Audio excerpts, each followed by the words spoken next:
À l'opposé de Hussein, il y avait le Rali, mon oncle aîné. Une véritable légende à Belle-Île encore aujourd'hui, plus de 15 ans après sa disparition. La mairie se souvient encore de sa grande générosité, lui, qui à chaque grande fête religieuse envoyait des cajots entiers de légumes frais au conseil municipal et à l'ensemble du personnel. Il s'assurait lui-même que tous recevaient leur dotation, balayeur inclus. Et il ne le faisait pas pour acheter des voix, il n'a jamais cru dans la démocratie, mais pour faire goûter au Belouli le fruit de son travail. Mon père appelait cela l'État-providence low cost, qui consiste à avoir une pensée pour chacun, à défaut de sauver tout le monde. El Rally était une force de la nature, un bel homme à la peau claire et à la voix rauque, capable de travailler 12 heures de suite par tout temps sans se plaindre. Parti de Bali à 18 ans, il a été vite repéré par des colons français de la région de Marrakech. Ils l'ont envoyé en France étudier la science agricole avant de lui confier la gestion de fermes d'agrumes exclusivement orientées vers l'exportation. À l'indépendance, il se retrouva à la tête du domaine agricole et des jardins rattachés au palais royal de Dar es Salaam, en lisière de Rabat. Il se réveillait à 4 heures du matin, prenait le premier petit déjeuner préparé par sa femme avant de se remettre à table à nouveau sur son lieu de travail vers les 8 heures, entouré de son staff. Croissants, œufs brouillés cuisinés avec de la viande séchée, tagine de pommes de terre, un thermos entier de café. El Rally avait un appétit gargantuesque. Sa cuisine ressemblait aux entrailles d'un navire de guerre constamment prêt à l'abordage. Pastillas, méchouis, brochettes de viande de veau, pièces montées.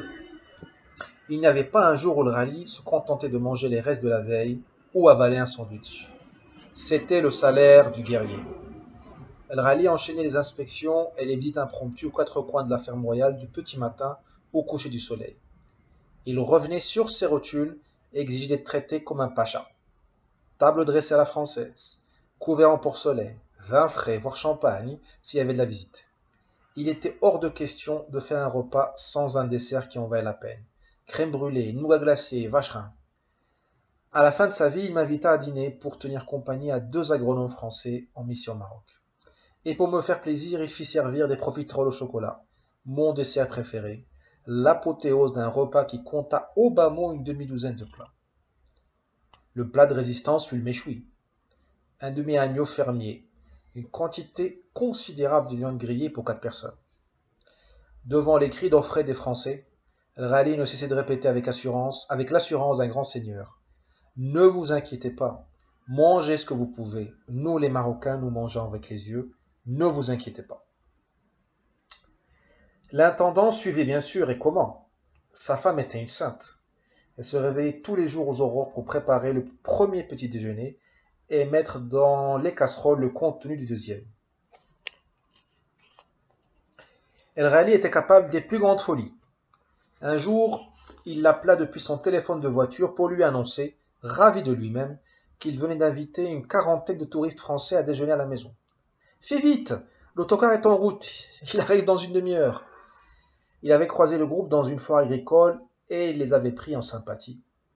Sa femme devait les recevoir comme il se doit, ce qui signifie dresser la table, griller le méchoui, faire cuire le tagine au pruneau, choisir les vins et les chambrés.